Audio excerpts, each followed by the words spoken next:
हाय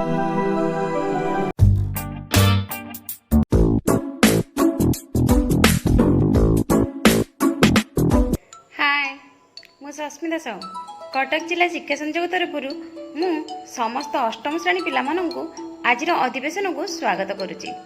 आज आम वैज्ञानिक मनोवृत्तिर चतुर्थ भाग देखा।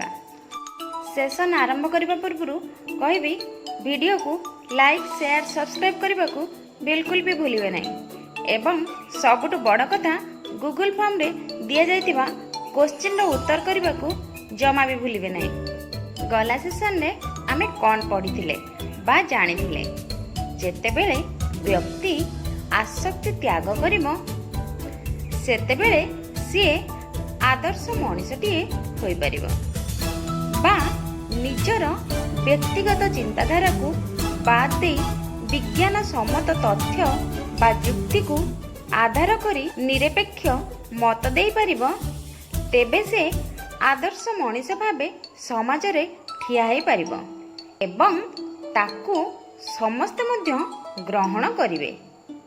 सेई कथा को नहीं आडल्फ हक्सले तांको पुस्तक एंड्स एंड मीन्स रे कहिसंती अनासक्त व्यक्ति ही हेउची आदर्श मानव।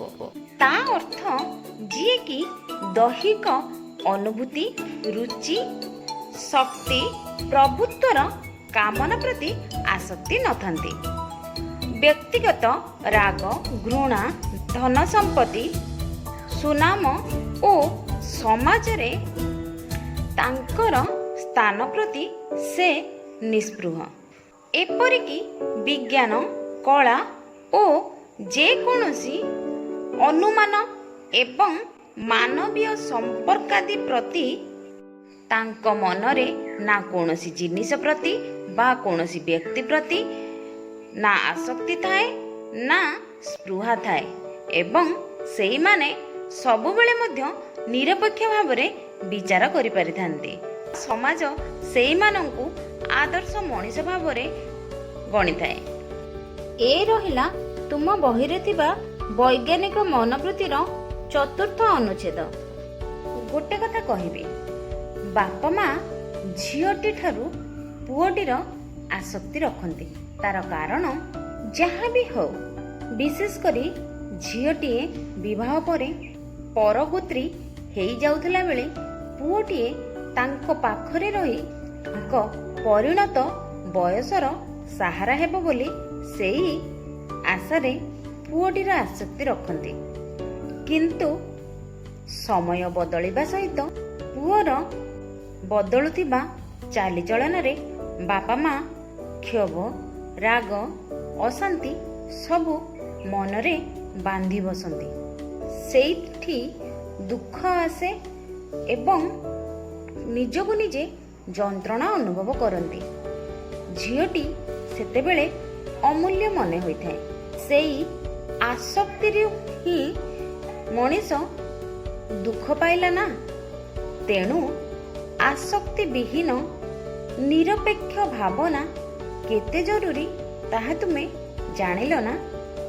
सेहीपरि वैज्ञानिक मनोवृत्ति पाई मध्य निरपेक्ष आसक्ति विहीन चिंताधारार आवश्यकता रही ताहा किपरि गोटिए कथा कहूची।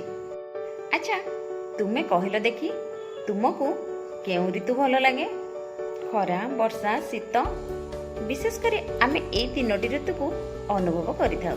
तेही ऋतु मध्यरु मु जति कहबी मते वर्षा ऋतु बहुत भल लगे।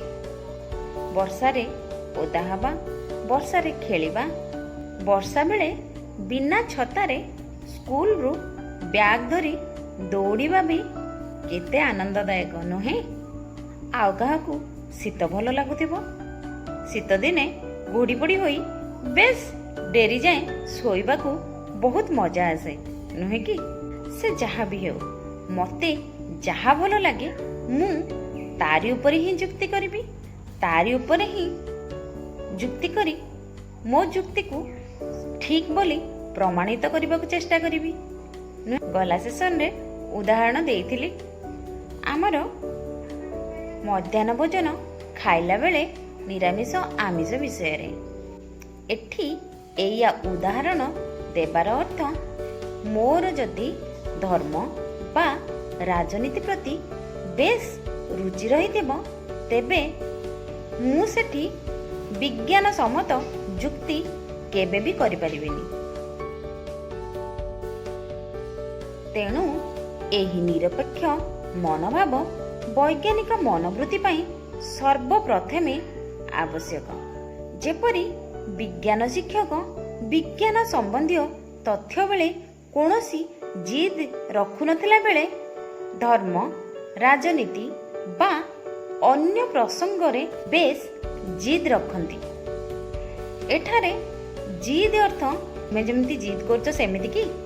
ନାଇଁ, ଜିଦ୍ କହିଲେ ନିଜ ସିଦ୍ଧାନ୍ତରେ ଅଟଳ ରୁହନ୍ତି। ସେ ବିଜ୍ଞାନ ଶିକ୍ଷକ ଯେତେବେଳେ ବିଜ୍ଞାନ ତଥ୍ୟ ଆଲୋଚନା ହୁଏ ନିଜ ସିଦ୍ଧାନ୍ତରେ ଅଟଳ ଥିବା ବେଳେ ଅନ୍ୟ ପ୍ରସଙ୍ଗରେ ସେ କେବେ ବି ଅଟଳ ରହିପାରନ୍ତି ନାହିଁ। ବିଜ୍ଞାନ ଶିକ୍ଷକ ବିଜ୍ଞାନ ସମ୍ବନ୍ଧୀୟ ତଥ୍ୟ ପାଇଁ ଦ୍ୱେଧା କରନ୍ତି ନାହିଁ, କିନ୍ତୁ ଧର୍ମ ବା ରାଜନୀତି ଉପରେ ବ୍ୟକ୍ତିଗତ ରୁଚି ରଖନ୍ତି ଓ ମତବାଦ ମଧ୍ୟ କରନ୍ତି। ତେଣୁ ତୁମେ ଆସକ୍ତିବିହୀନ ଏବଂ ନିରପେକ୍ଷ ହୋଇପାରିଲେ ହିଁ ଯେକୌଣସି ଯୁକ୍ତି ବାଢ଼ିପାରିବ। ପ୍ରଭାବଶାଳୀ ବ୍ୟକ୍ତି ଓ ଶାସ୍ତ୍ର ମତରେ ପ୍ରଭାବିତ ନ ହୋଇ ସ୍ୱାଧୀନ ଭାବରେ ମତ ରଖିପାରିବା ହିଁ ବୈଜ୍ଞାନିକ ମନୋବୃତ୍ତିର ଲକ୍ଷଣ।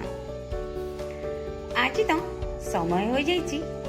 ଆଜିର ଭିଡ଼ିଓ ଶେଷ କରିବା ପୂର୍ବରୁ କହିବି, ଭିଡ଼ିଓକୁ ଲାଇକ୍, ସେୟାର, ନୂଆ ଦେଖୁଥିଲେ ସବସ୍କ୍ରାଇବ୍ କରିବାକୁ ବିଲକୁଲ ବି ଭୁଲିବେ ନାହିଁ। ସବସ୍କ୍ରାଇବ୍ ବଟନ୍ ସହିତ ବେଲ୍ ଆଇକନ୍ରେ ଥିବା ଅଲ୍ ଭିଡ଼ିଓକୁ କ୍ଲିକ୍ କରିବାକୁ ବିଲକୁଲ ବି ଭୁଲିବେ ନାହିଁ। ତା ଫଳରେ ମୋର ସମସ୍ତ ଭିଡ଼ିଓ ତୁମ ପାଖରେ ଆଗ ପହଞ୍ଚିଯିବ। ପୁଣି ଦେଖା ହେବ ନୂଆ ଏକ ସେସନରେ। ଧନ୍ୟବାଦ।